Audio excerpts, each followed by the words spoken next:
وبركاته. إن الحمد لله نحمده ونستعينه ونستغفره ونعوذ بالله من شرور أنفسنا وسيئات أعمالنا من يهده الله فلا مضل له ومن يضلل فلا هادي له أشهد أن لا إله إلا الله وحده لا شريك له وأشهد أن محمدا عبده ورسوله يا أيها الذين آمنوا اتقوا الله حق تقاته ولا تموتن إلا وأنتم مسلمون يا أيها الناس اتقوا ربكم الذي خلقكم من نفس واحدة وخلق منها زوجها وبث منهما رجالا كثيرا ونساء واتقوا الله الذي تساءلون به والأرحام إن الله كان عليكم رقيبا يا أيها الذين آمنوا اتقوا الله وقولوا قولا سديدا يصلح لكم أعمالكم ويغفر لكم ذنوبكم ومن يطع الله ورسوله فقد فاز فوزا عظيما أما بعد فإن أصدق الحديث كتاب الله وخير الهدي هدي محمد صلى الله عليه وسلم وشر الأمور محدثاتها وكل محدثة بدعة وكل بدعة ضلالة وكل ضلالة في النار. Kaum muslimin, kaum muslimat, Bapak Ibu, saudara-saudariku yang mudah-mudahan dirahmati oleh Allah Subhanahu wa taala. Pada kesempatan yang berbahagia ini, marilah kita panjatkan puji syukur kita kehadirat Allah Subhanahu wa taala yang alhamdulillah sampai detik ini Allah Subhanahu wa taala masih memberikan limpahan karunia dan nikmatnya zahiratan wa batinah, baik itu nikmat yang nampak yang bisa kita rasakan dengan tangan kita, dengan lisan kita, dengan mata kita, dengan telinga kita, maupun yang batinah, maupun yang tidak nampak. Salah satu nikmat terbesar, teragung, yang termulia yang pernah Allah Subhanahu wa taala berikan kepada kita semua, dan mudah-mudahan Allah Subhanahu wa taala pertahankan, wala tamutunna illa wa antum muslimun, yaitu nikmatul Islam. Nikmat kita menjadi seorang muslim, nikmat kita menjadi seorang muslimah, nikmat kita menjadi seorang mukmin, dan nikmat kita menjadi seorang mukminah. Mudah-mudahan Allah Subhanahu wa taala mengistiqomahkan kita semuanya, mengkonsistenkan kita semuanya untuk terus berada di atas agamanya, amin ya rabbal alamin. Bapak Ibu kaum muslimin, kaum muslimat yang dirahmati Allah Subhanahu wa taala, pada kesempatan yang berbahagia ini temanya adalah rahasia emas para penuntut ilmu. Berbicara terkait dengan ilmu, maka yang patut kita pelajari dan ketahui adalah apa yang dimaksud dengan ilmu yang sebagaimana Allah Subhanahu wa taala dan Rasulnya sebutkan di dalam Al-Quran maupun hadis Nabi Muhammad sallallahu alaihi wasallam. Allah Subhanahu wa taala misalnya berfirman dalam Quran surat Al-Mujadalah atau Al-Mujadilah ayat 11, A'udzu billahi minasyaitonir rajim, yarfa'illahu alladhina amanu minkum walladzina utul ilma darajat. Yang artinya Allah Subhanahu wa taala akan mengangkat, yarfa'illah atau meninggikan. Allah Subhanahu wa taala akan meninggikan, akan mengangkat. Alladzina minkum, yaitu orang-orang beriman di antara kalian dan juga orang-orang yang memiliki ilmu. Beberapa derajat. Nah, di sini yang menjadi kata dalil dari Quran surat Al-Mujadilah adalah utul ilma. Yarfa'illahu alladzina amanu minkum walladzina utul ilma. Allah Subhanahu wa taala akan mengangkat, Allah Subhanahu wa taala akan meninggikan derajat orang-orang beriman dan juga orang-orang berilmu di antara kalian. Nah, apa yang dimaksud dengan ilmu di sini? Walaupun banyak sekali ayat-ayat dan tentunya hadis-hadis Nabi Muhammad SAW yang menyebutkan tentang ilmu. Maka yang dimaksud dengan ilmu yang disebutkan oleh Allah Subhanahu wa taala dan Rasulnya, yang mana orang yang memilikinya mendapatkan pujian, adalah ilmu agama atau ilmu syar'i. Ya. Hakikat ilmu ini sebagaimana disebutkan oleh Ibnu Taimiyah, yang dimaksud dengan ilmu adalah maqama alaihi dalil. Setiap sesuatu yang ada dalilnya, setiap sesuatu yang ada buktinya. Ya. Apa saja yang ada buktinya, bukti itu Bapak Ibu yang dari Allah Subhanahu wa taala bisa berupa data, bisa juga berupa fakta. Data ini yang mungkin para mahasiswa dan mahasiswi ketika menulis penelitian, maka yang diminta itu adalah datanya seperti apa. Nah, data itu kalau terkait dengan ilmu agama bisa diambil dari Al-Quran, bisa diambil dari hadis Nabi Muhammad SAW. Nah, maka setiap yang ada dalilnya adalah ilmu. Jadi dengan demikian Bapak Ibu dari Allah Subhanahu wa taala, Al-Quran seluruhnya adalah ilmu. Hadis-hadis Nabi seluruhnya adalah ilmu. Ilmu tentang apa saja ada dalam Al-Quran. Ilmu tentang apa saja ada dalam hadis Nabi Muhammad SAW.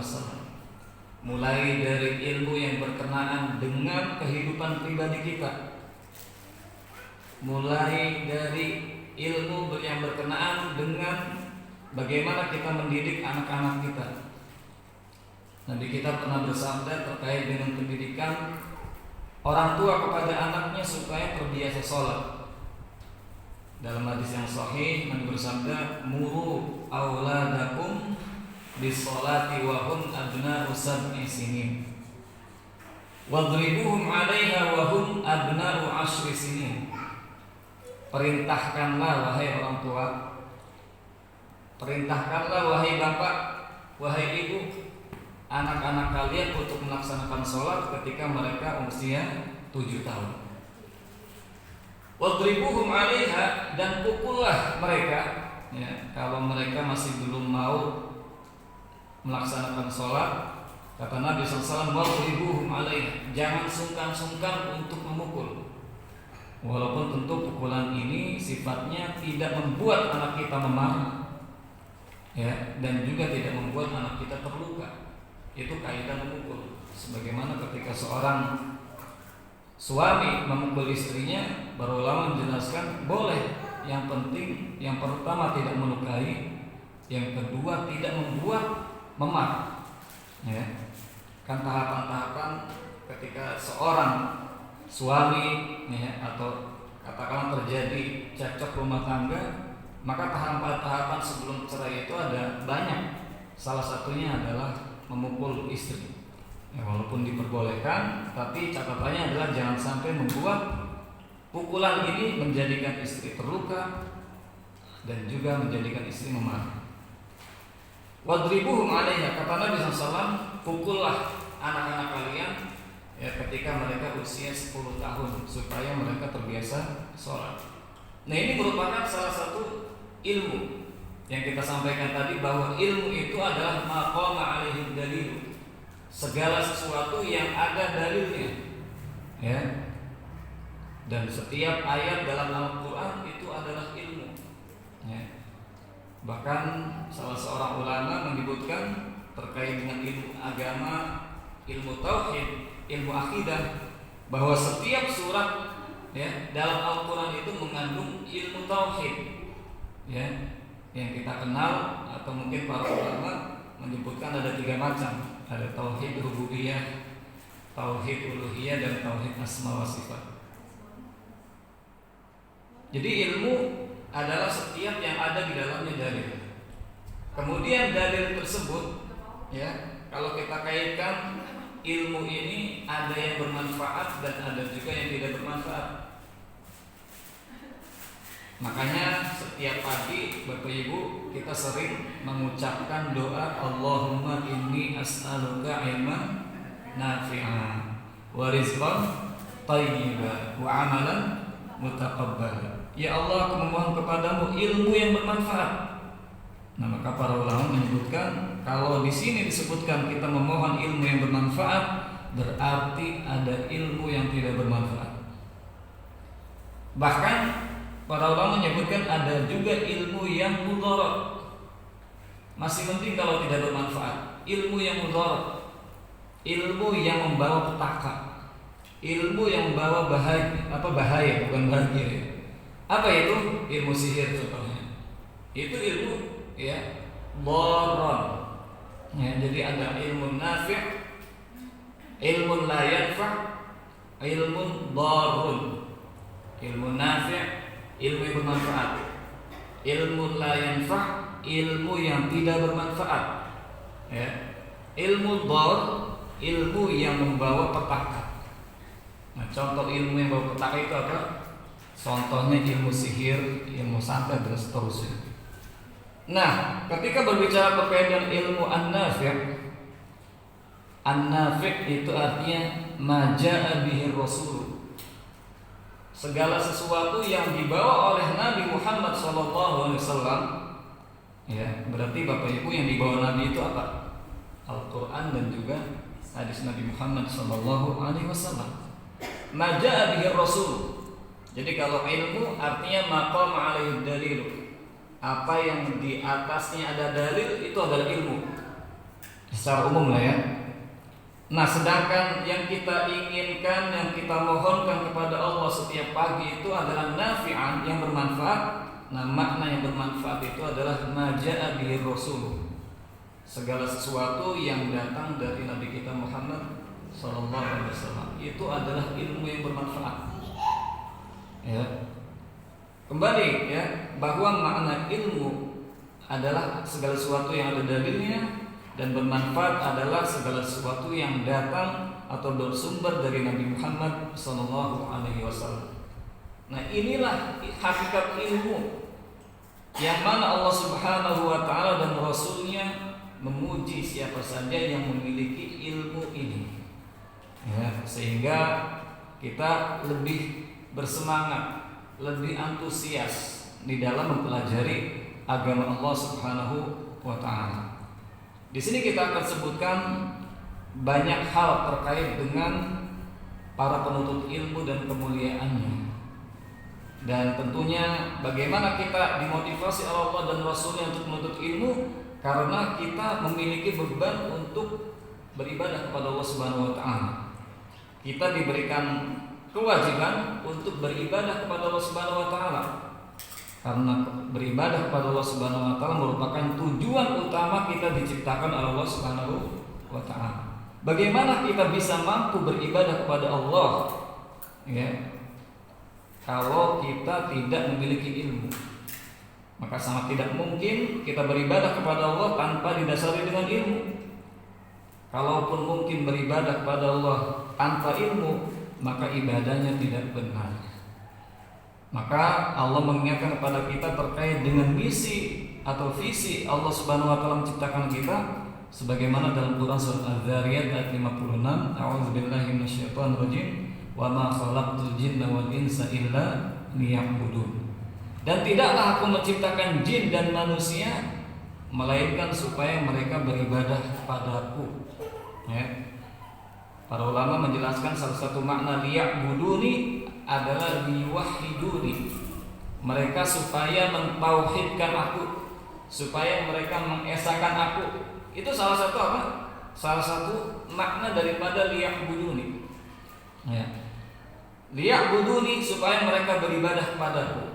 Nah, beribadah kepada Allah itu ada ya syariatnya, ada tata caranya, ya. Dan tata caranya beribadah kepada Allah itu ada ilmunya. Mungkin kita sering mendengar bagaimana Nabi kita Shallallahu Alaihi Wasallam memerintahkan kepada kita semua untuk mengilmui sebelum kita sholat. Ya, sebelum Bapak Ibu melakukan sholat 5 waktu nih, yang hukumnya wajib, Nabi SAW pernah mengingatkan kepada kita ya, dalam sabdanya yang mulia, Sallu kama ra'aitumuni usolli. Ya. Sallu kama ra'aitumuni usolli. Salatlah kalian. Salatnya seperti apa? Apakah salatnya seperti nenek moyang kita? Tidak. Apakah sholatnya seperti kebanyakan manusia? Tidak. Tapi kata Nabi SAW, "Shollu kama", sholatlah kalian sebagaimana. Ya. Jadi tata cara sholatnya itu telah Allah dan Rasulnya standarisasikan. Ya, kalau sekarang itu kan lagi banyak model standarisasi. Ya, standarisasi bacaan Al-Quran metode Fulani. Tidak masalah. Standarisasi dai nasional tidak masalah. Tapi jangan lupa pula perkara yang urgen, perkara yang penting adalah standarisasi sholat kita seperti apa. Maka standarisasinya adalah merujuk kepada sabda Nabi tadi, Shollu kama ra'aitumuni usolli. Sholatlah kalian sebagaimana kalian melihat aku sholat. Ustaz, kita kan hidup setelah Nabi Muhammad SAW wafat. Benar gak Bapak Ibu? Ya. Bagaimana kita bisa melihat Nabi itu sholat? Bagaimana jawabannya? Dengan melihat kepada hadis-hadis Nabi-Nya. Ya, karena hadis-hadis Nabi itu telah Allah Subhanahu wa taala berikan kepada orang-orang terpilih untuk ditulis. Ya. Ada imam hadisin, imamnya para ahli hadis, Imam Bukhari yang mengarang atau menulis sebuah kitab paling sahih. Ya, yaitu sahih apa? Sahihul Bukhari. Disebutkan oleh para ulama as-sahihul kutubi ba'da kitabillahi Sahihul Bukhari. Kitab yang paling sahih di muka bumi ini, ya, setelah Al-Quran adalah kitab apa itu? Kitab Sahih Bukhari. Jadi kalau para mahasiswa bolak-balik ke dosen dikoreksi itu adalah hal yang wajar, ya. Karena nggak ada yang sempurna. Setelah dikoreksi, maju sidang munaqashah dikoreksi lagi, nggak ada yang sempurna. Hatta kitabnya Sahih Imam Bukhari, ya. Yang paling sempurna adalah kitab Allah Subhanahu wa taala.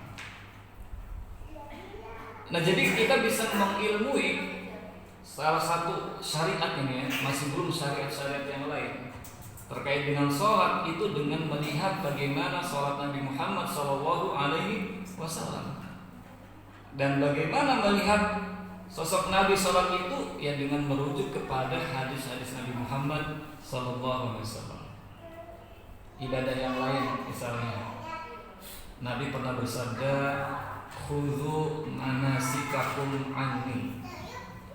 Ambillah tata cara pelaksanaan ibadah haji dan umroh itu dariku. Ya. Mudah-mudahan yang hadir di sini dan juga yang menyimak bisa disegerakan oleh Allah Subhanahu wa taala untuk umroh dan haji. Amin ya rabbal alamin. Pokoknya kencengin doanya, ya, kencengin doanya. Jadi kata Nabi SAW, khudhu manasikakum anni. Ambillah tata cara pelaksanaan nusuk, ya. Nusuk itu bukan nyoblos. Manasikakum anni, ambillah tata cara pelaksanaan umroh dan haji itu dariku. Ya. Dari Nabi Muhammad SAW. Ini masalah ibadah umroh dan haji yang begitu banyak rintangannya. Bukan hanya sekedar ibadah badaniyah, ya. Kalau sholat kan ibadah badaniyah saja, ibadah yang berkenaan dengan badan kita saja. Tapi haji itu bukan hanya sekedar ibadah badaniyah, tapi maliyah, harta, ya, diperlukan uang. Ya.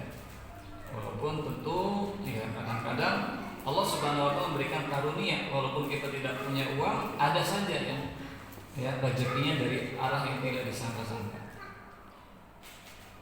Jadi Bapak Ibu dari Allah Subhanahu wa taala itu adalah beberapa cuplikan, ya, bagaimana ilmu agama menjadi fondasi di dalam pelaksanaan ibadah yang merupakan tujuan diciptakannya kita semua.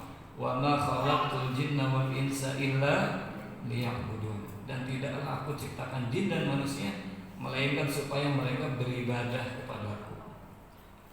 Nah, kata Ibnu Qayyim rahimahullah taala, ya, ini pernyataan beliau ini sangat menarik dalam kitabnya Thariqul Hijratain, ya, jalan untuk dua hijrah. Ya.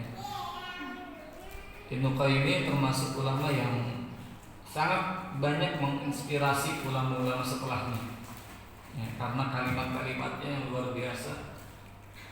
Nah, kata Ibnu Qayyim rahimahullah taala menyebutkan annal insana la yumkinu an yuhaqqiqa al-ubudiyyata fid dunya 'ala al-wajhi alladhi yurdihi subhanahu illa bil quwwatil 'ilmiyyah wal quwwatil 'amaliyah. Jadi bahwa setiap manusia, setiap insan, setiap kita tidak mungkin mampu merealisasikan, mampu mewujudkan peribadatan kepada Allah Subhanahu wa taala di dunia ini, ya, dengan cara yang diridhoi Allah Subhanahu wa taala illa, kecuali dengan dua syarat. Yang pertama adalah bil quwwah al-ilmiyah, dengan kekuatan ilmu, dengan ilmu yang kuat, ilmu yang valid, ilmu yang benar. Wal quwwah al-amaliyah, dan amal yang kuat juga. Ya, karena Allah Subhanahu wa taala memuji, ya, orang-orang beriman itu disebabkan ilmu dan amal. Memuji orang-orang yang bertakwa itu disebabkan ilmu dan amal. Kalau salah satunya tidak dilakukan, ya, katakanlah berilmu tapi tidak beramal, beramal tapi tidak berilmu, itu dicela oleh Allah Subhanahu wa taala. Kata Allah Subhanahu wa taala, ayat yang sering kita baca dalam salat kita, akhir surat Al-Fatihah, Allah berfirman, ihdinas siratal mustaqim siratal ladzina an'amta 'alaihim ghairil maghdubi 'alaihim waladdallin. Ya Allah, tunjukkanlah kepada kami jalan yang lurus, jalan orang-orang yang Engkau berikan nikmat. Siratal ladzina an'amta 'alaihim. Nah, ini jalan orang-orang yang diberikan nikmat ini adalah orang-orang beriman, orang-orang yang bertakwa. Bukan jalannya ghairul maghdubi, orang yang dimurkai, waladdallin, dan juga orang yang tersesat. Ghairul maghdubi maknanya adalah orang-orang Yahudi. Waladdallin, orang yang tersesat, adalah maknanya orang-orang Nasrani. Kenapa orang Yahudi dikecam? Karena mereka berilmu tapi tidak beramal. Kenapa orang-orang Nasrani dikecam? Karena mereka beribadah, beramal tapi tidak berilmu. Maka umat Islam, orang-orang beriman, orang yang bertakwa menggabungkan dua-duanya, yaitu berilmu dan beramal. Nah, maka kata Ibnu Qayyim, kita tidak bisa merealisasikan ibadah kepada Allah, tidak bisa dengan katakanlah sholat, ibadah puasa, zakat, kecuali dengan kekuatan ilmu dan kekuatan amal. Ibnu Qayyim menganalogikan, ya, mengumpamakan seperti ketika Bapak Ibu rencananya pergi ke suatu kota, ya, rencananya pergi ke suatu kota. Katakanlah kita ambil contoh Surabaya, ya, dari Jawa Barat menuju Jawa Timur. Ini perjalanan sehari semalam kalau naik bis, ya. Kalau naik pesawat beberapa jam.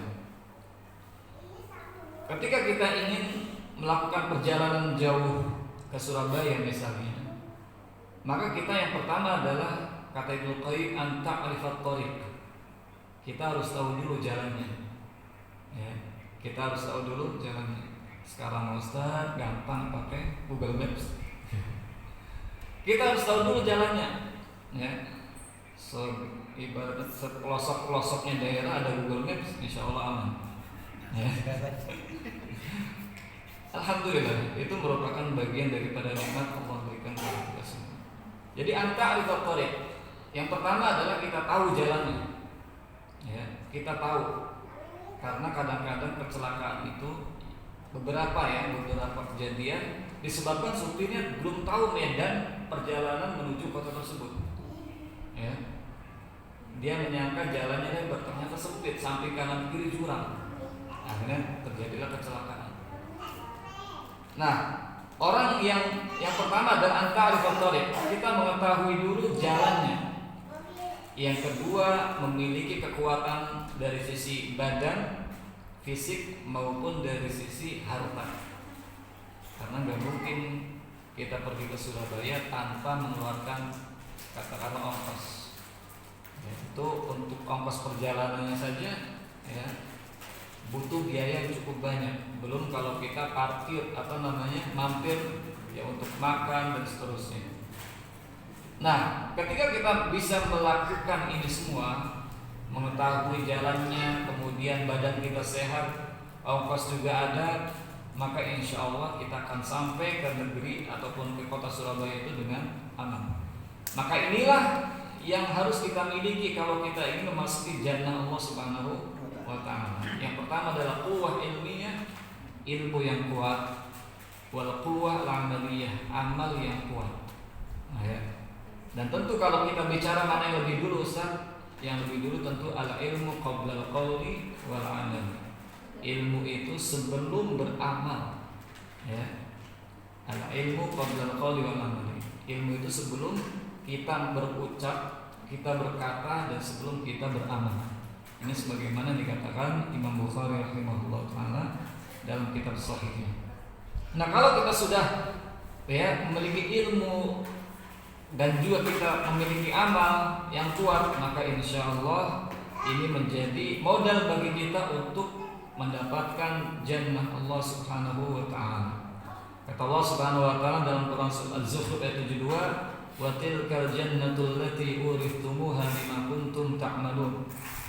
Dan itulah surga yang akan diwariskan kepada kalian. Disebabkan kenapa kita bisa mendapatkannya, bisa memasukinya, bima kuntum ta'malun, disebabkan amal kalian. Ya, jadi Bapak Ibu, kita masuk surga itu tidaklah mudah. Tetapi insya Allah bagi sebagian manusia, bagi sebagian orang mudah dimudahkan oleh Allah Subhanahu wa ta'ala. Nabi kita pernah bersabda, hujibatil jannatu bil makarih. Ya, surga itu dikelilingi dengan perkara-perkara yang kita benci secara jiwa kita. Ya, siang hari biasa kita sarapan disuruh puasa. Kan itu secara jiwa kita tidak suka. Ya, subuh-subuh yang kita masih mimpi enak, dibangunkan oleh muadzin, hayya 'alas shalah, as-salatu khairun minan naum. Itu juga secara jiwa kita menolak. Maka kata Nabi SAW, hujibatil jannatu bil makar. Jadi surga itu dikelilingi dengan perkara-perkara yang tidak kita sukai secara manusiawi kita. Kita punya harta banyak, ternyata ada syariat zakat, sudah mencapai nisab, ukuran untuk dikeluarkannya zakat, sudah 1 tahun pula. Padahal di kepala ini, apalagi ibu sudah banyak nih daftar untuk kita belanjain ke Shopee, Lazada, segala macam. Tapi ternyata ada syariat zakat. Nah, ini kan secara jiwa kita tidak suka. Maka kata Nabi SAW, hujibatil jannatu bil makar. Ya, bahwa surga itu dikelilingi dengan perkara-perkara yang tidak kita sukai secara manusiawi kita. Maka syariat datang untuk apa? Bagaimana menundukkan jiwa kita supaya kita tunduk pada syariat Allah Subhanahu wa ta'ala. Wa hujibatin nar bisyahawat, dan neraka itu dikelilingi dengan perkara-perkara syahwat. Jadi Bapak Ibu kata Allah Subhanahu wa ta'ala, ilmu syar'i yang kita kejar, yang kita pelajari siang dan malam, kita tuntut, kita cari, itu sekali lagi dalam rangka untuk mewujudkan visi-misi kita, visi-misi Allah Subhanahu wa ta'ala menciptakan kita, yaitu untuk beribadah. Sebagaimana dalam Quran surat Az-Zariyat ayat 56 tadi, wa ma khalaqtul jinna wal insa illa liya'budun. Dan tidaklah aku ciptakan jin dan manusia supaya mereka beribadah kepadaku. Di mana nanti samarahnya, buahnya di akhirat nanti adalah al-jannah. Wa tilkal jannatul lati urithumuha bima kuntum ta'malun. Itulah surga yang kalian dapatkan disebabkan kalian beramal untuk mendapatkan surga tersebut. Maka dari sini dari apa yang sudah disebutkan tadi sangat jelas sekali keutamaan ilmu agama. Bahwa ilmu agama ini memiliki keutamaan yang tinggi, kedudukan yang tinggi, Dan tentu ada konsekuensi ya. Ketika kemudian kenapa kita ilmu agama kita maksudkan di sini bukan ilmu umum? Karena memang ketika seorang menuntut ilmu agama itu banyak hal yang harus diperhatikan. Beda halnya dengan ilmu umum. Ya. Kalau Bapak Ibu ya, menuntut ilmu komputer, masuk Fasilkom, Fakultas Ilmu Komputer, atau FISIP, Fakultas Ilmu Sihir dan Telet, Fakultas Ilmu Politik dan Sosial ya. Masuk situ tujuannya Ustaz, saya tujuannya nanti mendaftar di katakanlah badan hukum dan pengen digaji 10 juta. Kira-kira boleh Pak? Gak boleh? Boleh, karena dia adalah ilmu umum. Belajar komputer, saya tujuannya nanti supaya diterima di perusahaan dan gajinya 10 juta karena jebolan UI. Boleh? Boleh. Tapi kalau untuk ilmu agama mempelajari Al-Quran, saya supaya menjadi katakanlah murid pesantren dan gajinya 20 juta. Boleh apa boleh? Gak boleh ya. Ini perbedaannya. Makanya kedudukan ilmu agama itu jauh lebih tinggi di sisi Allah Subhanahu wa Ta'ala. Walaupun tentu ya, keberkahan itu ada dalam ilmu agama jelas. Ini sebagaimana dikatakan oleh Ibnu Utsaimin rahimahullah ta'ala, ketika ditanya bagaimana ketika saya masuk fakultas umum, ilmu umum, saya punya niatan supaya nanti ketika selesai lulus diterima di perusahaan dan gajinya tinggi, boleh nggak? Boleh ya, karena dia ilmu umum ya. Tapi kalau ilmu agama tidak boleh seperti itu ya. Kata sebagian ulama, sampai sebagian ulama mengingatkan ketika kita katakanlah kuliah ya, tujuan kita bukan hanya ataupun bukan dalam rangka mendapatkan gelar, tapi itu adalah sarana. Itu diperingatkan oleh para ulama. Nah, jadi kedudukan ilmu agama ini ya, di sisi lain pun memiliki banyak hal yang harus kita waspadai ya, karena kecaman-kecaman dalam Al-Quran, dalam hadis Nabi Muhammad SAW terkait dengan salah niat ya, terkait dengan niatan yang tidak baik ya. Sebagaimana yang Nabi SAW sabdakan ya, barang siapa yang menuntut ilmu yang semestinya ya ditujukan semata-mata karena Allah, kemudian dia mencarinya untuk mendapatkan ya barang-barang duniawi, maka ini mendapatkan apa? Mendapatkan siksa dari Allah Subhanahu wa Ta'ala. Nah, maka dari apa yang sudah saya sampaikan tadi, bahwa merealisasikan ibadah kepada Allah dengan ilmu ya, yang mana ilmu syar'i ini maka memiliki kedudukan yang tinggi. Imam Ahmad rahimahullah ta'ala menyebutkan terkait dengan masalah ilmu, kedudukan, satu kalimat dari beliau, al-ilmu la ya'diluhu syai'un liman sahhat niyatuhu. Ilmu itu tidak ada sesuatu pun yang menandinginya ya. Jadi sekali lagi saya tegaskan bahwa ketika ilmu disebutkan dalam Al-Quran, dalam hadis Nabi Muhammad SAW, dan kalimat-kalimat dari para ulama, maka namanya ataupun maksudnya adalah ilmu syar'i, ilmu agama, ilmu yang bermanfaat, maja'a bihi amir rasul atau maja'a bihi rasul. Ilmu syar'i, ilmu agama itu tidak ada sesuatu pun yang mampu menandinginya. Layak diluhu itu mengadilinya, menyamainya. Tidak ada satupun ya. Sehebat apapun manusia di muka bumi ini ya, dalam sisi ilmu duniawi itu masih kalah dengan anak-anak yang sedang mempelajari Al-Quran ya. Masih kalah dengan ibu-ibu yang sedang mempelajari Al-Quran. Masih kalah dengan bapak-bapak yang sedang ikut kajian di majelis taklim. Sehebat apapun ya, karena apa? Karena ilmu yang dipelajari ya oleh bapak-bapak, oleh ibu-ibu, oleh anak-anak adalah ilmu agama. Tapi kata Imam Ahmad, ilmu ini, ilmu agama ini tidak akan ada yang menyamainya ketika syaratnya adalah liman sahhat niyatuhu, bagi siapa saja yang benar niatnya. Nah ini ya. Jadi ketika kita menuntut ilmu, niatan-niatan kita inilah yang menjadi patokan. Jangan-jangan kita menuntut ilmu supaya liyuma menjadi as-sufaha, dalam rangka untuk menjidal. Ya pokoknya kalau ketemu orang gatel lisannya pengennya debat aja. Ya. Ini adalah salah niat.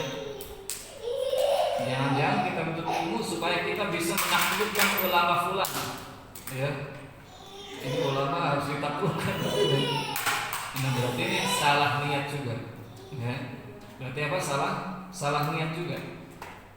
Atau jangan-jangan tadi sebagaimana hadis tadi yang sudah disebutkan, kita menuntut ilmu karena untuk mendapatkan perkara dunia. Ini juga sama. Nah, maka sahhat niyatu. Niat kita harus benar-benar ikhlas. Harus benar-benar benar. Maka pasti ilmu ini la ya'diluhu syai'un. Tidak akan ada satupun yang mampu menyamainya, yang mampu menandinginya. Ya. Bapak Ibu kata Allah Subhanahu wa taala, sangat banyak sekali dalam Al-Qur'an dan hadis Nabi Muhammad sallallahu alaihi wasallam terkait dengan keutamaan kemuliaan ilmu agama. Ya. Yang mana tentu mudah-mudahan ya, keutamaan-keutamaan ini semakin memotivasi kita, memotivasi semangat kita, memperbaiki akhlak kita, memperbaiki perilaku kita, dan mendorong kita untuk terus bersungguh-sungguh. Ya. Di antaranya yang pertama adalah anna Allah Ta'ala rafa'a maqamal ulama, bahwa Allah Subhanahu wa taala mengangkat kedudukan orang-orang berilmu, mengangkat kedudukan para ulama. Ya. Bi an qarana syahadatahum bi syahadatihi wa syahadati malaikatihi ala haqqihi alladzi huwa ifraduhu bil ibadah. Dengan apa Allah Subhanahu wa taala mengangkat derajat orang-orang yang berilmu ini? Sekali lagi saya tegaskan bahwa orang-orang berilmu di sini maksudnya adalah orang-orang yang memiliki ilmu agama, ilmu syar'i, ya, ilmu yang berlandaskan kepada Al-Qur'an dan juga hadis Nabi Muhammad SAW. Nah, bentuk pemuliaannya, bentuk pengangkatannya, ya, yaitu persaksian mereka para ulama, persaksian orang-orang berilmu itu disandingkan, ya, dengan persaksian Allah Subhanahu wa taala dan persaksian para malaikatnya. Ya, ini merupakan kedudukan yang luar biasa. Bapak Ibu, ketika kita disejajarkan duduk kita misalnya di suatu pertemuan besar, ya, di suatu majelis besar, di suatu mungkin konferensi besar, lah, dengan pemimpin-pemimpin dunia, manusiawi kita senang apa nggak senang? Senang, ya, terkenal, ya, akan menjadi berita viral, orang biasa, orang desa, gitu kan, tiba-tiba diberikan kursi yang sejajar dengan para pemimpin dunia, ya, di muka bumi ini. Ini merupakan sebuah prestasi, sebuah kebanggaan. Lalu bagaimana kalau kita, insya Allah, yang sedang menuntut ilmu ini, disandingkan kedudukan kita dengan pencipta kita, disandingkan kedudukan kita dengan pencipta para pemimpin-pemimpin yang, ya, memiliki kedudukan tinggi di muka bumi ini, ya, tentu kita jauh lebih bahagia, tentu kita jauh lebih berharga. Ya. Di samping itu pun kita disandingkan dengan persaksian para malaikat. Sebagaimana kita ketahui, para malaikat ini adalah makhluk maksumun. Mereka ini tidak pernah berbuat salah dan tidak pernah berbuat dosa. Kata Allah Subhanahu wa taala, la ya'sunallaha ma amarahum wa yaf'aluna ma yu'marun. Mereka itu tidak pernah berbuat maksiat kepada Allah Subhanahu wa taala, tetapi yang mereka lakukan adalah melakukan ketaatan kepada Allah Subhanahu wa taala. Wa yaf'aluna ma yu'marun. Mereka mengerjakan apa yang diperintahkan kepada mereka. Ya. Allah Subhanahu wa taala menyebutkan di antara ketaatan mereka, yusabbihuna al-laila wan nahara. Mereka itu senantiasa bertasbih kepada Allah Subhanahu wa taala di siang hari dan di malam hari. Ya. Berbeda dengan kita. Allah Subhanahu wa taala sudah memberikan dan Rasulnya sudah memberikan kepada kita waktu-waktu ibadah sholat. Ya. Tetapi untuk bertahan 5 menit melakukan sholat 4 rakaat atau 7 menit sholat 4 rakaat, itu kita betapa susahnya perjuangan. Ya. Karena memang apa? Rintangan, godaan, baik itu di internal kita, jiwa kita maupun eksternal juga cukup banyak. Maka salah satunya adalah dengan ilmu. Nah, jadi kedudukan cukup tinggi bagi seorang ulama, seorang yang berilmu, yang memiliki ilmu, yang menuntut ilmu, yaitu dengan disandingkan kedudukannya, persaksian dia dengan Allah dan juga para malaikatnya. Allah Subhanahu wa taala berfirman berkaitan dengan hal ini dalam Quran surat Ali Imran ayat 18, syahidallahu annahu la ilaha illa huwa wal malaikatu wa ulul ilmi qa'iman bil qist. La ilaha illa huwal azizul hakim. Yang artinya adalah Allah Subhanahu wa taala bersaksi bahwa tiada Tuhan yang berhak diibadahi dengan benar kecuali Dia. Dan juga para malaikatnya. Ini persaksian Allah, kemudian setelahnya persaksian malaikat, wa ulul ilmi, dan persaksian orang-orang yang berilmu. Nah, ini berarti Allah Subhanahu wa taala ya, memuliakan malaikat tentunya, kemudian memuliakan manusia, yang mana manusia ini memiliki ilmu. Jadi ini merupakan predikat yang cukup mulia, di mana Allah Subhanahu wa taala mensandingkan persaksian kita dengan dirinya, dengan Allah Subhanahu wa taala dan juga para malaikatnya. Kemudian yang kedua, ya, di antara rahasia-rahasia emas bagi para penuntut ilmu agama adalah Zakara ta'ala annahu yarfa'u ulama asy-syari'ati al-'amilina fid dunya wal akhirah.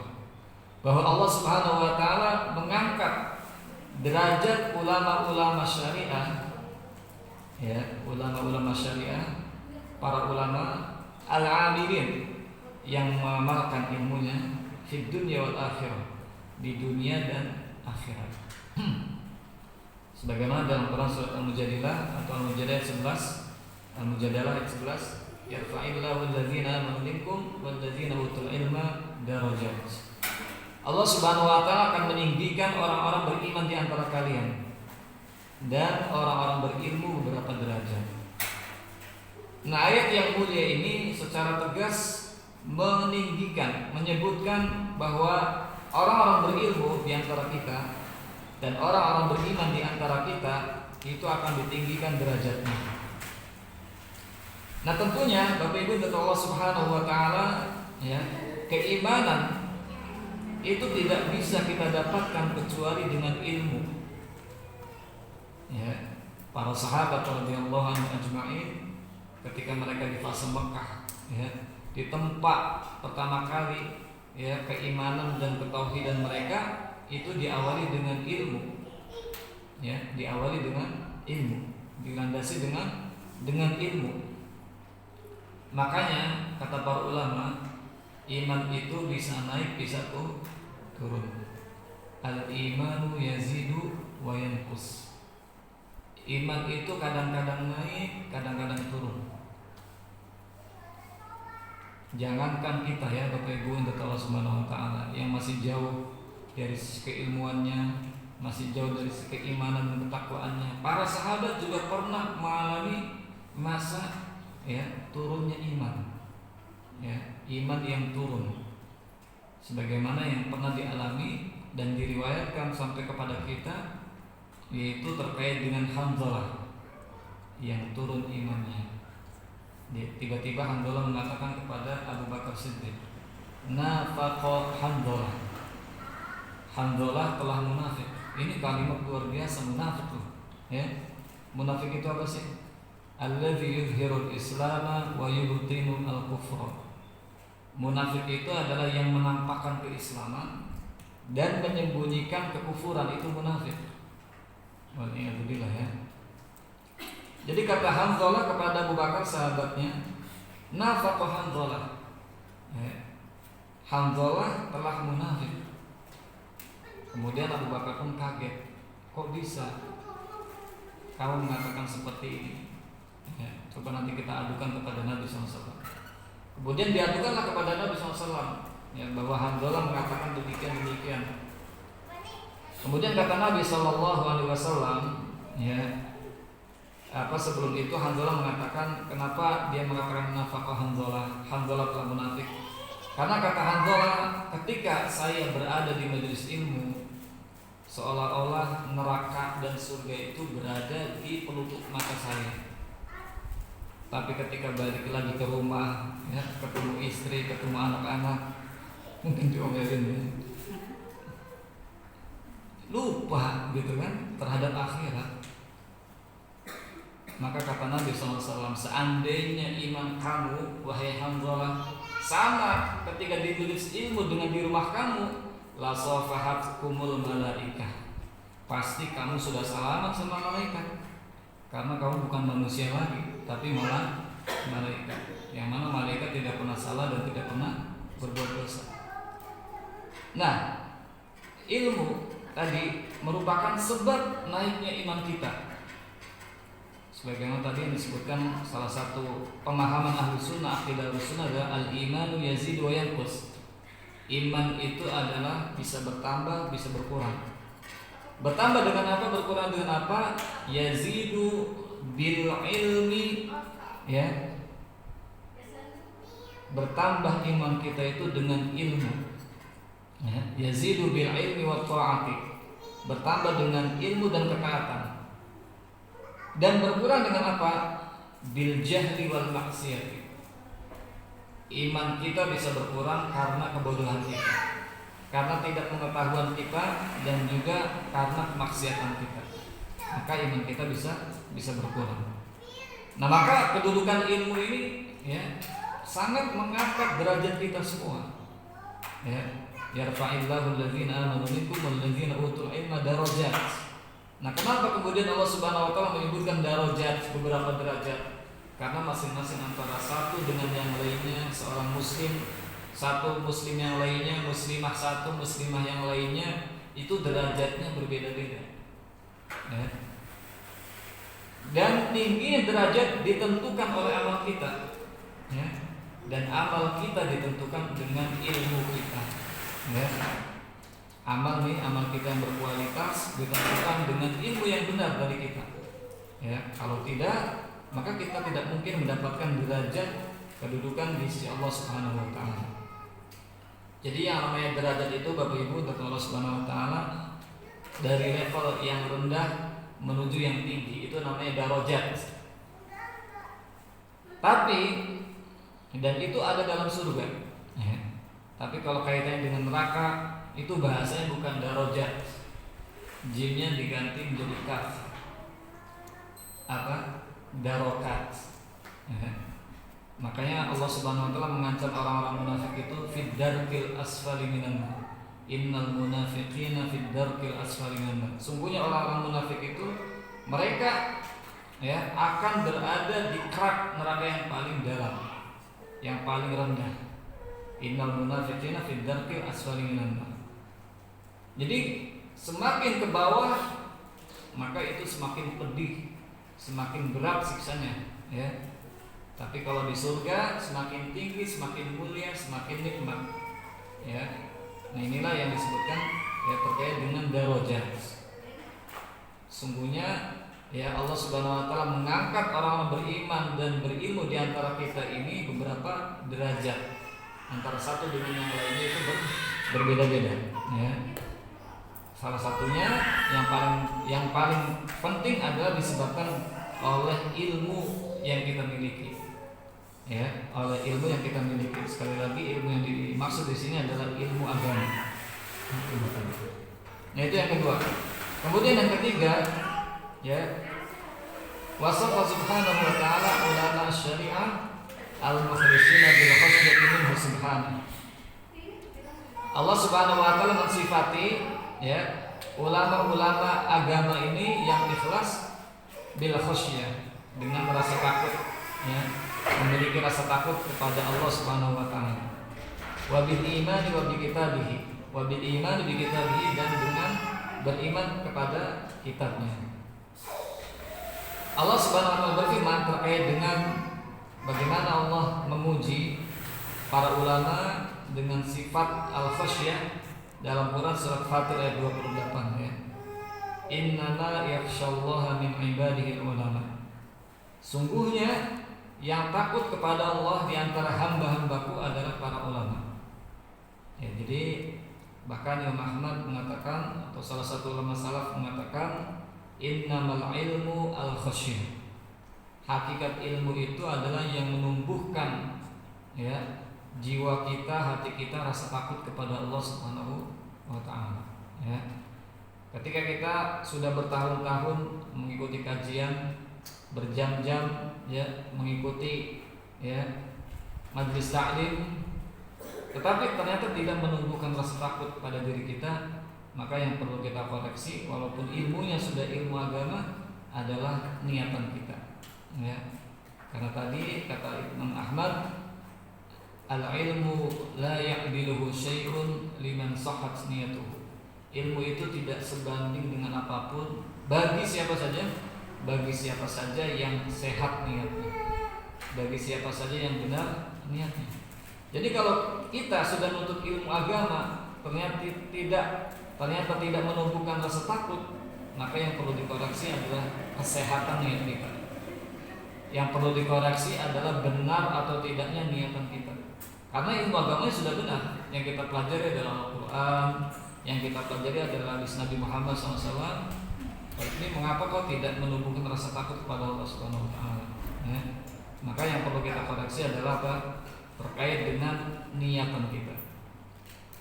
Kemudian juga masih berkaitan dengan ya bahwa Allah Subhanahu Wa Taala mensifati ulama-ulama, orang-orang berilmu agama dengan keikhlasan ini, dengan khusyuk, dengan rasa takut. Juga sebagaimana dalam Quran surat Al-Imran ayat 7, warasikhuna fil ilmi yaquluna amanna bihi kullu min 'indi rabbina wa ma yadhakkaru illa ulul albab. Nah, surat Al-Imran ayat 7 ini Allah mensifati para ulamanya dengan orang-orang yang beriman terhadap apa yang Allah turunkan. Warasikhuna fil ilmi, dan orang-orang yang mendalam ilmunya. Ar-rasikh itu adalah yang mendalam ilmunya. Mereka mengatakan amanna bihi, kami beriman, kami mengimaninya. Kullun min 'indi rabbina, karena seluruhnya ini bersumber dari Tuhan kami. Wa ma yadhakkaru illa ulul albab, dan ya tidaklah hal ini akan dijadikan sebagai pelajaran kecuali hanya bagi orang-orang yang berakal ya. Jadi dalam Quran surat Al-Imran ayat 7 ini Allah Subhanahu wa taala menegaskan terkait dengan bahwa orang-orang yang berilmu itu diberikan sifat keimanan. Jadi yang pertama tadi surat Fatir 28, orang-orang berilmu diberikan sifat rasa takut kepada Allah Subhanahu wa taala. Jadi kalau kita berilmu, sudah semestinya ilmu itu membuat kita semakin takut kepada Allah Subhanahu wa taala. Demikian pula ketika kita berilmu, sudah seharusnya membuat kita semakin beriman kepada Allah Subhanahu wa taala. Jadi dari dua ayat ini sudah seharusnya ilmu pertama membuat kita semakin takut kepada Allah, yang kedua semakin membuat kita beriman kepada Allah Subhanahu wa taala. Ya. Makanya tadi para ulama menjelaskan di antara akidah Ahlussunnah wal Jamaah, al-imanu qaulun wa amalun. Iman itu adalah perkataan dan perbuatan. Qaulul qalbi wa qaulul lisan, perkataan hati dan perkataan lisan. Wa amalul qalbi wa amalul jawarih, perbuatan hati dan perbuatan anggota badan. Kemudian wal iman yazidu wa yanqus, iman itu bisa bertambah dan juga bisa berkurang. Yazidu ya bertambah dengan al-ilmi wa ta'ah, dengan ilmu dan ketaatan. Wayan khusus dan berkurang dengan apa? dengan kebodohan dan juga dengan kemaksiatan. Jadi ya Bapak Ibu, untuk Allah Subhanahu wa taala sudah semestinya bagi kita yang menuntut ilmu, pertama membuat kita semakin takut kepada Allah, yang kedua semakin kita beriman kepada Allah Subhanahu wa taala. Kemudian Bapak Ibu untuk Allah Subhanahu wa taala, yang keempat ya terkait dengan beberapa rahasia emas para pondok ilmu, bahwa qaddama subhanahu wa ta'ala al-ilma 'ala al-iman li'anna al-iman as-sahiha la yakunu illa bil ilmi as-sahih. Jadi di sini Allah Subhanahu wa taala mengedepankan ilmu daripada iman. Ya, mengedepankan ilmu daripada iman. Kenapa? Karena enggak mungkin keimanan seorang itu benar, enggak mungkin keimanan seorang itu naik kecuali dengan ilmu yang benar. Ya. Mungkin sebagian orang bertahun-tahun mempelajari ilmu agama, tapi mungkin ilmu agama yang dia pelajari tidak sepenuhnya benar. Ya. Mungkin ya. Sama kitab Al-Quran, kitab hadis, tapi ternyata ya ilmu yang dia pelajari itu tidak benar, caranya, pemahamannya, yang mana itu tidak membuat dia imannya semakin naik, semakin kuat. Ya.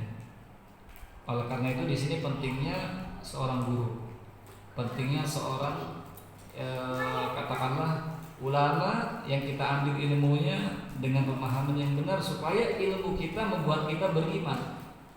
Ya.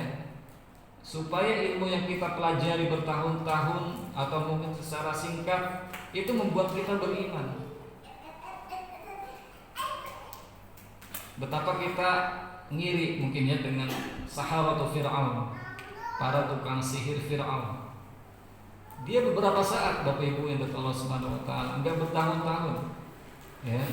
Kalah sihirnya dengan Nabi Musa, kemudian setelah itu diancam oleh Fir'aun. Ya.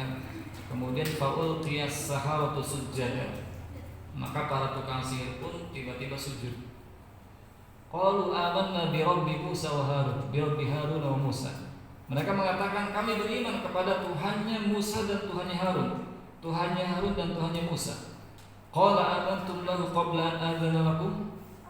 Fir'aun mengatakan kalian mau beriman sebelum saya izinkan. Ya. Maka Fir'aun pun mengancam dengan apa? Memutilasi dan seterusnya.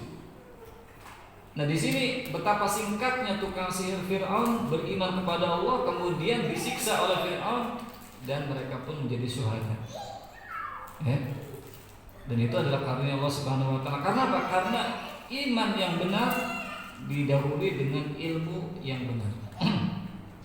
Karena sebelum itu Nabi Musa menyampaikan ilmunya, mengajak mereka untuk beriman, mengajak mereka mengesahkan Allah Subhanahu wa taala. Mengajak Fir'aun sudah berkali-kali kaumnya untuk hanya beribadah kepada Allah Subhanahu wa taala. Malah Fir'aun membangkang, ana rabbukumul a'la, aku ini adalah Tuhan kalian yang paling tinggi. Ya. Nah maka sekali lagi Bapak Ibu dari Allah Subhanahu wa taala, ilmu ya Allah Subhanahu wa taala dahulukan daripada iman. Karena iman yang benar, iman yang kuat itu dilandasi dengan ilmu yang benar dan ilmu yang kuat.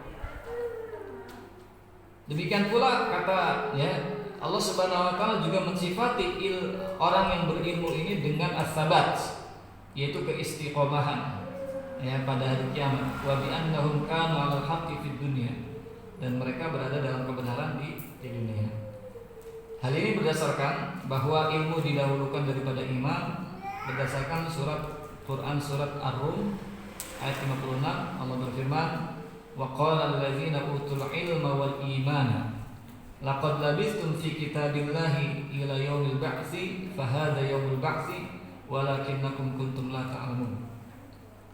Dan orang-orang yang diberikan ilmu dan diberikan keimanan mengatakan ya laqad labistum fi kitabillah, ya sungguh kalian telah berada ya di kitab Allah Subhanahu wa taala ila yaumil ba'tsi, sampai pada hari kiamat.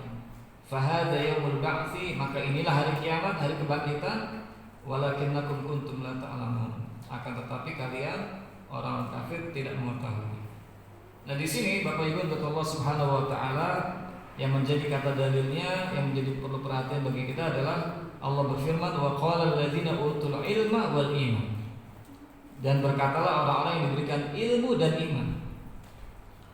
Dan dalam bahasa Arab Bapak Ibu untuk Allah Subhanahu wa taala kata wawu itu memiliki 3 fungsi ya.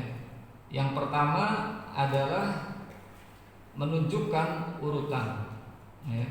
Misalnya contohnya Ja'a Chandra Wadodi ya. Siapa dulu yang datang? Chandra, baru kemudian Dodi ya. Kemungkinan makna itu yang pertama dan menunjukkan urutan sesuai dengan yang disebut ya.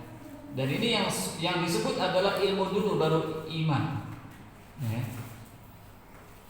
Itu yang pertama. Jadi wawu memiliki 3 makna, 3 kemungkinan makna. Yang pertama litartib, untuk menunjukkan urutan. Urutan apa Ustaz? Urutan sesuai yang kita sebut tadi ya, saya berikan contoh Ja'a Chandra Wadodi. Chandra dan Dodi telah datang. Nah ketika kita mendengar ini siapa duluan yang datangnya? Nah makna yang pertama yang datang duluan sebagaimana yang kita sebut pertama, siapa? Chandra, baru kemudian Dodi. Yang kedua itu menunjukkan kebersamaan, beriringan, bersama-sama. Artinya Chandra dan Dodi datangnya berbarengan ya. Yang ketiga ya justru sebaliknya, yang menunjukkan bahwa yang disebut belakangan itu yang pertama. Nah, jadi wawu itu memiliki 3 makna kemungkinan tadi. Beda sama fa ya. Fa itu menunjukkan tartib, menunjukkan urutan. Itu sudah pasti. Misalnya Ja'a Dodi fa Chandra ya. Dodi datang lalu Chandra. Itu jelas yang datang duluan siapa? Dodi, baru kemudian Chandra. Nah, jadi di sini ya yang kita sebutkan tadi surat Ar-Rum ayat 56 bahwa ilmu dikedepankan daripada iman, karena iman yang kuat, iman yang benar itu pasti dilandasi dengan ilmu yang benar dan ilmu yang kuat. Nah, kemudian yang terakhir Bapak Ibu Allah Subhanahu wa taala ya, di antara rahasia emas yang bisa disampaikan pada kesempatan kali ini bagi para penuntut ilmu adalah bahwa Allah Subhanahu wa taala lam ya'mur nabiyahu an yas'alahu ziyadah min syai'in illa minal ilmi. Bahwa Allah Subhanahu wa taala tidak pernah menyuruh nabinya untuk memohon tambahan terhadap sesuatu kecuali tambahan ilmu. Ya. Sebagaimana firman Allah Subhanahu wa taala dalam Quran surat Thaha ayat 111, wa qur rabbi zidni ilma.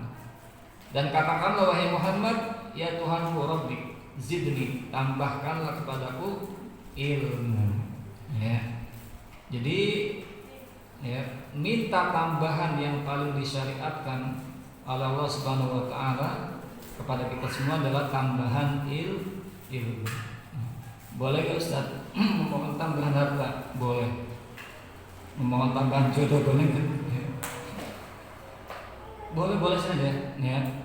Tapi yang Allah Subhanahu wa taala perintahkan kepada nabinya adalah tambahan ilmu. Kenapa? Karena tadi ilmu itu ya, sebagaimana kata Imam Ahmad rahimahullah taala, adalah sesuatu yang paling dibutuhkan oleh manusia. Kita mungkin membutuhkan ilmu, kata Imam Ahmad, dalam sehari semalam itu 2 kali atau 3 kali ya. Sarapan, makan siang, kemudian makan malam. Mungkin ibu-ibu ada tambahannya cemilan, bakso segala macam ya. Tapi kalau terhadap ilmu syar'i, kita membutuhkannya di hadadul anfas, di adadul anfas, yaitu bersesuai dengan detik nafas kita, ilmu syar'i ya. Maka tidak heran kemudian Allah Subhanahu wa taala memerintahkan Nabi untuk memohon kepada Allah supaya menambahkan ilmu. Nah, maka kita pun berdoa kepada Allah Subhanahu wa taala untuk terus Rabbi zidni ilma ya. Ya Allah, tambahkanlah kepadaku ilmu. Nah, inilah Bapak Ibu dari Allah Subhanahu wa taala beberapa hal yang bisa disampaikan terkait dengan bagaimana mulianya ilmu agama dan orang-orang yang memilikinya. Bahkan kata Imam Ahmad tadi, al-ilmu la ya'diluhu syai'un liman sahhat niyatuhu. Ilmu itu tidak ada bandingannya dengan apapun. Dengan harta, yang banyak sekalipun, dengan sawah yang hektaran sekalipun, apartemen, aset segala macam apapun, itu tidak sebanding dengan ilmu agama ini. Bagi siapa? Bagi yang benar niatnya, bagi yang ikhlas niatnya. Ya. Baik Bapak Ibu, kata Allah Subhanahu Wa Taala, mudah-mudahan apa yang sudah kita dengarkan, apa yang sudah kita simak, betul-betul menghujam ke dalam hati kita dan menambah keimanan dan ketakwaan kita kepada Allah Subhanahu Wa Taala. Selanjutnya, ini ada pertanyaan atau langsung ditutup aja? Boleh kalau memang ada yang Bapak Ibu barangkali ada yang mau ditanyakan, dipersilakan.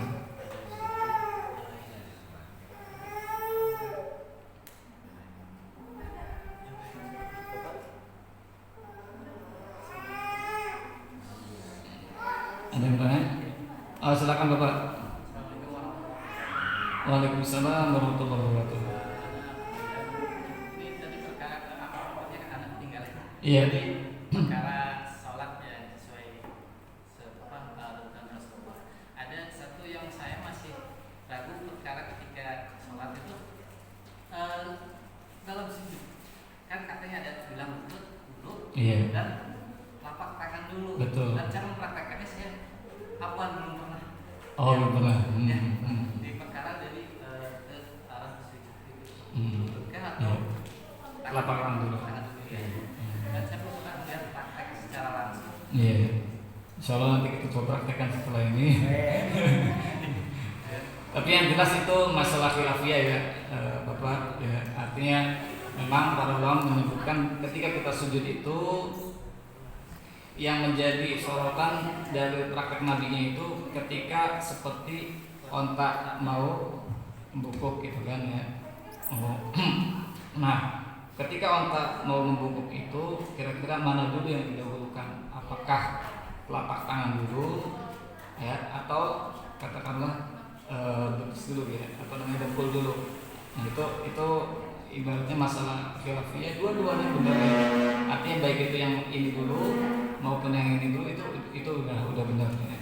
Artinya bukan khilaf yang katakanlah kalau yang salah ataupun yang tidak sesuai berarti bid'ah segala macamnya.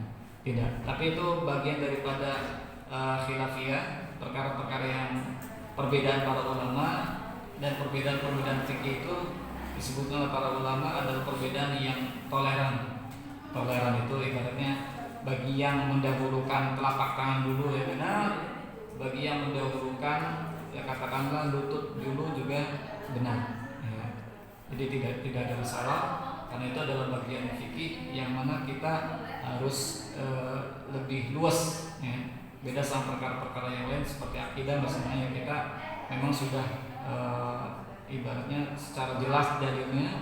Kalau ini para ulama ada beberapa pandangan ya. Artinya ada yang menyebutkan lutut dulu, ada juga yang menyebutkan telapak tangan dulu. Itu hal yang tidak masalah, dua-duanya juga benar ya, karena bersumber dari hadis yang sama, cuma beda pemahaman ya. Artinya sama hadisnya berkenaan seperti unta yang mau membungkuk lah ya. Nah, itu mana dulu? Karena kan unta beda sama kita lah ibaratnya ya, tangan jelas gitu kan. Ini kalau unta kan empat-empatnya kaki kan ibaratnya, empat-empatnya kaki. Kita ini kan dua tangan dua kaki. Nah, itu makanya disitulah kemudian para ulama memiliki perbedaan pandangan. Hatta disebutkan di dalam sifat salat Nabi karya Al-Albani rahimahullah ta'ala, juga syarahnya itu ada syarahnya, penjelasannya itu disebutkan masalah tata cara seperti itu. Insya Allah apa yang sudah diamalkan saya yakin sih tidak berbeda ya, ya. Tapi nanti coba kita pastiin setelah kajian ya, bagaimana tata caranya. Wallah. Cukup? itu lagi sih. Siapa? Mas Chandra. Assalamualaikum warahmatullahi wabarakatuh. Waalaikumsalam warahmatullahi wabarakatuh. Tadi sempat menyimak tadi ada beberapa hal yang saya bilang seperti ini. Tadi kan ada ilmu yang bermanfaat, sama ada ilmu yang tidak bermanfaat, sama ada ilmu yang mudarat gitu. Iya. Nah, jika kita ambil contoh Sekarang tadi Ustaz juga udah ambil contoh juga, seseorang ketika dia ambil jurusan contoh di STA ini dan ada jurusan komputer, jurusan tersebut dengan tujuan dengan niat bisa nanti digaji UMR contohnya.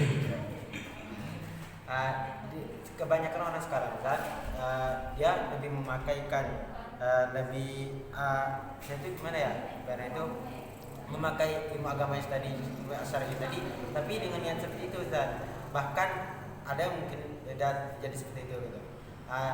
Kita sebagai pemuda ini apakah termasuk terjerumus dalam hal tersebut? Contohnya tadi yang dia mengerjakan contohnya tadi komputer, dia ilmu tersebut memang buat dirinya gitu, tapi mengerjakan kepada orang lain itu apa juga termasuk ilmu yang bermanfaat apa tidak Ustaz?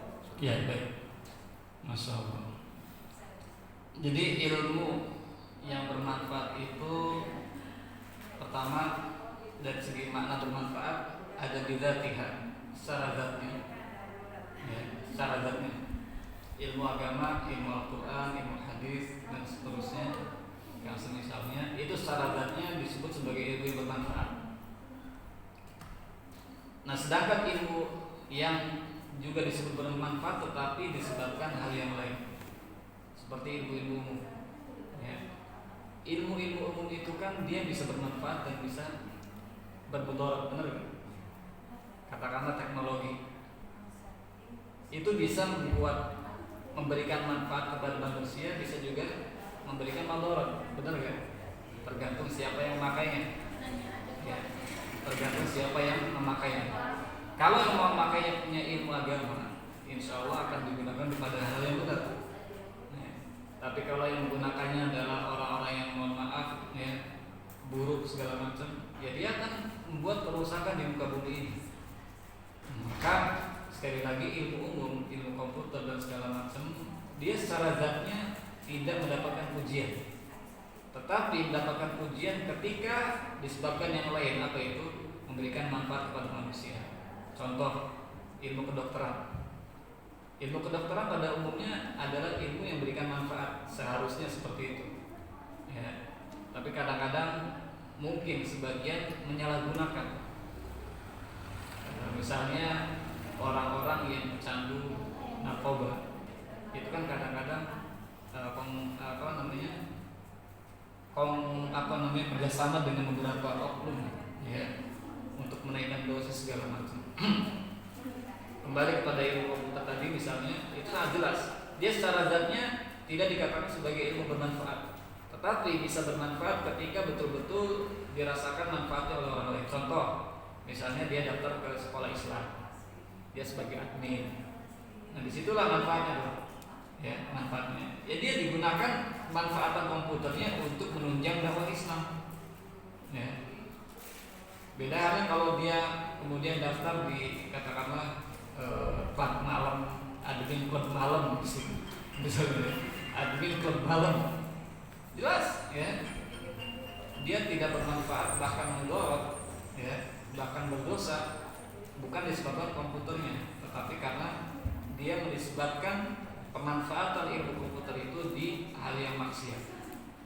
Nah, jadi kita ketika misalnya di antara kita nih ya, bukan berarti nggak boleh ya, bukan, boleh silakan. Ketika kita bahkan untuk saat ini sangat penting ya bagi sebagian kaum muslimin, ada yang menjadi dokter, ada yang menjadi pengacara, ada yang menjadi insinyur, ya, ada yang menjadi ya katakanlah profesi-profesi yang mungkin pada umumnya orang-orang non muslim. Ya, itu. Asalkan tadi dia memberikan manfaat kepada orang lain. Nah, beda dengan ilmu agama, dia secara zatnya sudah bermanfaat. Ya, ketika kita mempelajari Al-Quran itu secara zatnya bermanfaat. Tapi beda halnya yang komputer, biologi, fisika segala macam itu secara zatnya dia ya ilmu boleh-boleh saja. Kalau ilmu boleh-boleh saja itu kan bisa katakanlah akan menjadi haram ketika digunakan untuk yang haram, bisa menjadi wajib ketika digunakan untuk yang wajib ya. Bisa menjadi makruh ketika digunakan untuk perkara yang makruh, bisa menjadi sunnah atau dianjurkan ketika digunakan untuk perkara-perkara yang dianjurkan. Nah, kemudian yang kedua tadi kalau yang saya tangkap dari pertanyaan tadi, niatan ya, ketika menuntut ilmu komputer dengan ilmu agama tadi kita sudah sampaikan itu ada perbedaan ya. Karena tadi kedudukan ilmu komputer berbeda jauh dengan kedudukan ilmu agama. Maka dari segi niatnya pun ya kita terus sebagai penuntut ilmu agama, kayak misalnya kita sekolah di STI Hidayah atau STI manapun lah ya, dengan ilmu agama, terus kita berupaya mencoba mengikhlaskan niat kita ya.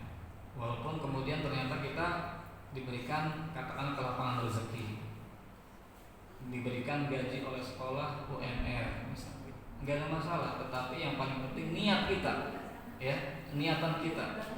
Dan niat kita itu di mana? Di hati kita ya. Niatan kita adalah ya dalam rangka untuk meninggikan kalimat Allah Subhanahu wa taala. Adapun kemudian ternyata diberikan kelapangan rezeki, diberikan gaji UMR segala macam, itu adalah karunia dari Allah. Yang paling penting tadi ya, yang paling penting tadi tidak menjadikan hal duniawi itu menjadi niatan utama ya. Kayak kita sekolah di kampus supaya dapat ijazah, boleh nggak? Boleh, tapi bukan menjadi utama. Karena memang saat ini ijazah atau syahadah atau gelar itu salah satu sarana untuk dakwah ya. Kadang-kadang masyarakat ketika mendengar penceramah itu lihat dulu gelarnya apa ya. Kalau Bun LC kayaknya lulusan Ciapus. Oke, saya kira itu ya jawabannya, wallahu a'lam.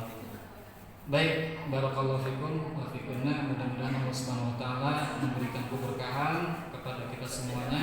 Amin ya rabbal alamin. Kita tutup dengan doa kafaratul majelis. Subhanallahi wa bihamdihi, asyhadu an la ilaha illa anta astaghfiruka wa atubu ilaik. Wa sallallahu ala nabiyyina Muhammadin wa ala alihi wa sahbihi wasallam. Jazakumullahu khairan. Assalamualaikum warahmatullahi wabarakatuh.